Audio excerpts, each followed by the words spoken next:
De Zerbi's Tottenham stunned by Sunderland to stay in drop zone. Tottenham Hotspur remain entombed in the Premier League (PL) relegation zone after new manager Roberto De Zerbi began his tenure with a 1-0 loss to Sunderland at the Stadium of Light, the Black Cats' first win over Spurs since April 2010.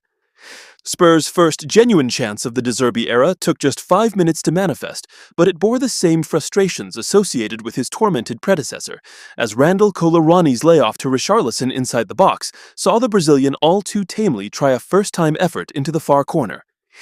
After a less than encouraging start, Sunderland grew into the match from there, with former Arsenal man Granit Xhaka driving the Black Cats' best chances, including an attempted Olympico goal from the Swiss midfielder himself, which Antonin Kinski sharply tipped over the bar.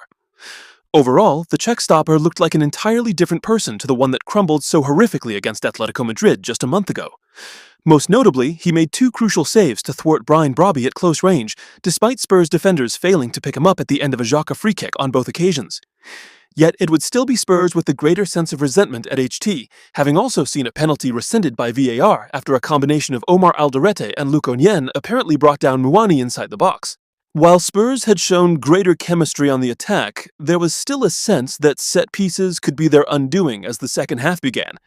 But in a similar way to the first half, Spurs emerged the stronger, and Onyen had to intervene at the last second to prevent Richarlison from finishing at the near post on a breakaway. The Brazilian also missed a decent chance at the hour mark, when again underhitting towards the far corner from a narrow angle.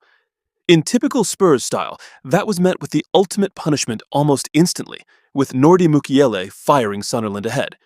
He was a rampant figure on the right flank and went for glory after drifting into the center, with the ball deflecting wickedly off Mickey van de Ven, a freak goal that only the doomed tend to concede.